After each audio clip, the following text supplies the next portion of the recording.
Hi everyone, your Golf Pro here and welcome to day 3 of your fitness week. So we've covered posture in day 1 and getting more rotation around our thoracic spine, opening up our shoulders and stretching out those pecs. We've now covered how we sequence the golf swing all the way through, how we actually get that energy transfer throughout our body parts and strengthened up our glutes a little bit to help us with that, with the stability and also speed.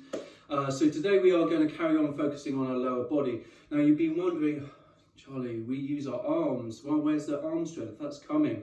Okay, that will be coming. But how strong our legs are and how mobile our hips are and how strong our muscles are around our knees and our ankles and how flexible we are is vitally important because that connects us to the ground.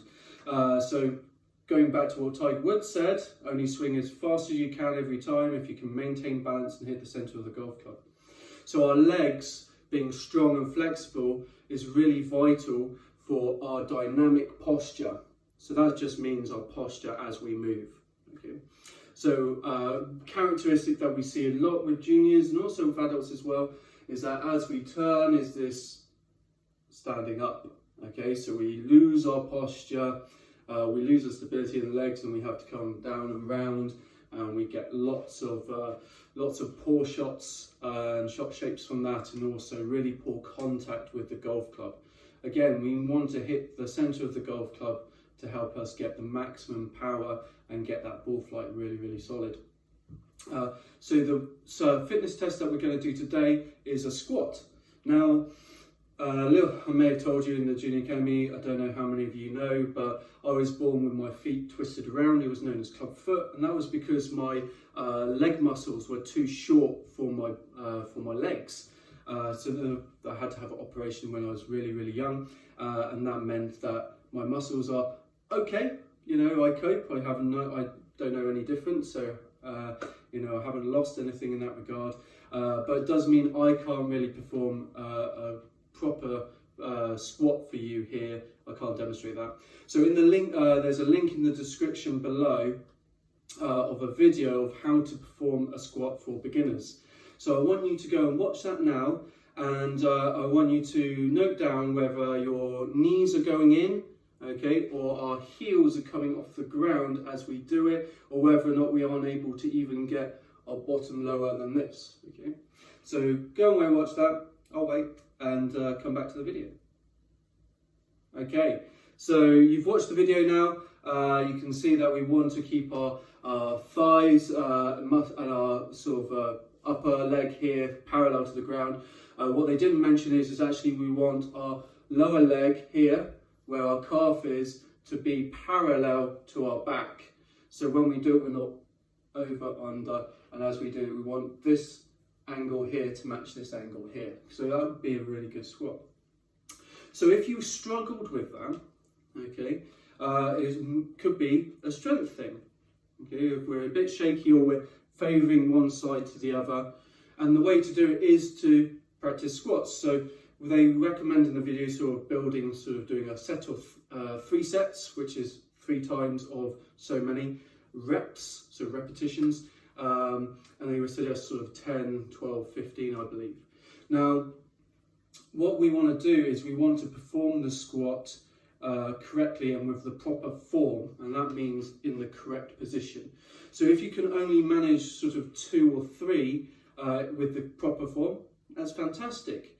You know, do that and do 3 sets of 3, and doing that 2 or 3 times a week and slowly building up, but always looking to do it with the proper form.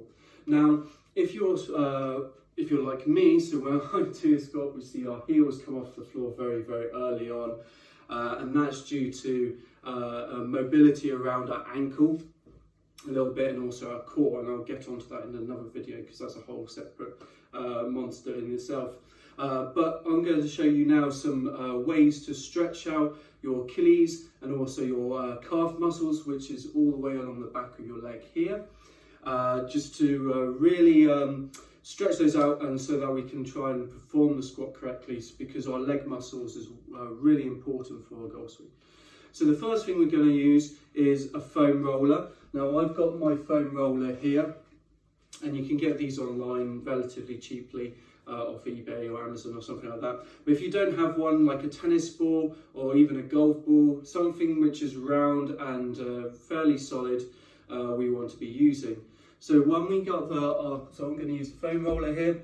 And what I'm going to do, I'm going to start with my right calf, and I'm just going to pop it on then close to the ankle, and I'm just going to roll until I find a spot which is tender, which hurts a little bit. Ooh, there it is. So once I found a tender spot, I'm going to put my other leg over the top, and I'm going to put some pressure on that, and I'm going to keep it there until that, that tenderness goes. We can give it a little rock as we do it. There we go, keep it holding. Now it may take quite a long time, but usually if it's not too bad, 20 to 30 seconds, and we still may feel a little tingling as it releases off there. And what that is just basically the muscles, it has some fibrous tissue there, and we're just trying to break that down, get that muscle being able to stretch out as well. Okay, so it's a good way to start off. Okay, that's fading now. Excellent. Okay, I'm going to switch over. So starting at near my ankle. Ooh, my Achilles is particularly bad on this one. And I'm just going to give it a little roll. Side to side is really good, not up and down. Those called a foam rollers. You more want to have a little bit more of a side to side motion. There it is. I'm going to put pressure on that. And I can actually use some sort of what we call dorsiflexing, bringing our toes towards us, and some plantiflexion, pointing our toes away. Just sort of getting that muscle, and you'll feel that muscle working as you do it.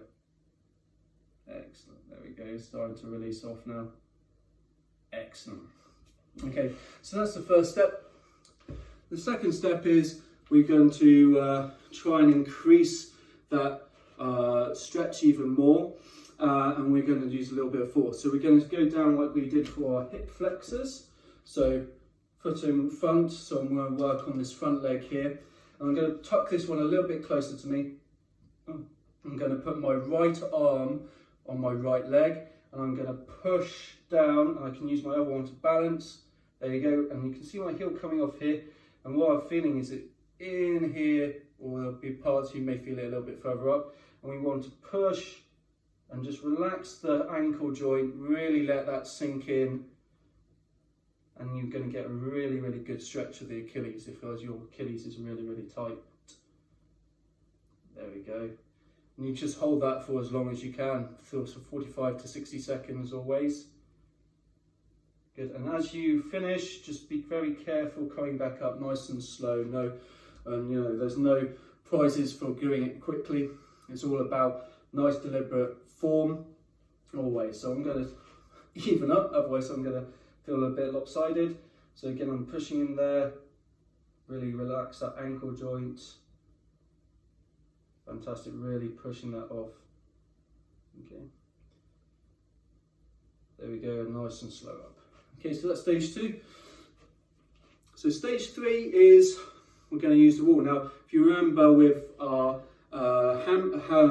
hamstring stretch that we did the other day, we had our foot up against the wall, we had our other one back, and we were sort of leaning forward, trying to push this up and away from these connecting points.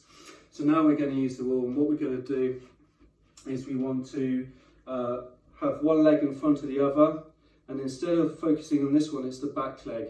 And what we're going to do is get in there, and we're going to sink in to that front leg. So from behind, we can see that I've got one foot in front of the other, and I'm really pushing against the wall now, getting that really good stretch along the back on my legs there. And I'm going to hold it again for 45 to 60 seconds. So that's essentially it. If we're working on those calf muscles, get them nice and stretched out, and that's really going to help us with our squat. Now, as you're doing that, if you struggle with that, and when you're performing the squat, if you're finding it hard to balance as you do it, have something either side so that you can put your hands out to steady you instead of out in front. That's it, and then just make sure we go down. We don't want to see those knees curling in. But if you are struggling with your heels coming off the floor, meaning that your Achilles is really tight and your calf muscles, what you can use is an ankle support. Now, as you do it, you're probably going to be wearing a pair of trainers or a pair of shoes, and that will already have your heel up on the heel of the shoe. So once you've done that, I've got a couple of trusty books here. Here we go. I'm just going to put them out, so I want them about shoulder width apart. I'm going to put my heel on there and my toes and the balls of my feet on the floor, and the same on the other side. That's it. So I'm ready there. You can now lost the top of my head. Here we go. So I'm going to put my arms out, and as I come down, there we go. Nice and solid. Try not to favour either side as you do that. Okay. So we found out. Let's to the side there. Okay. So those are really important. Strengthening upper leg muscles. We don't really use them anymore in our day-to-day lives. As you've been exercising more and getting out and about, probably being more outside, probably getting stronger and stronger and stronger. But the squat has been around for a very long time, and it's the reason being is that it is so good at strengthening up your leg muscles around your glutes as well, and sort of making sure that our knees and our ankles are well supported. And we need that for that dynamic posture throughout our swing. And especially do this if you find that you are standing up on your backswing. That's where we haven't got enough strength, maybe not enough flexibility at those ankles, because that's part of a sort of slightly pre-squat position anyway. There, we're here and we want to lean back, so we want to maintain that on the backswing. There we go. So we'll find that that will really help your golf swing if you find that you're standing up or losing balance throughout your swing. So I hope you enjoyed the video. Like and subscribe as always. If you want to leave a comment down below, that's fantastic. Make sure you do the exercises as often as you can, and always remember to do them correctly with the proper form. Otherwise we will, they won't actually work, or we may cause ourselves a mischief or injury. Okay. Anyway, so stay safe, practice safe, stay fit and active. Charlie out.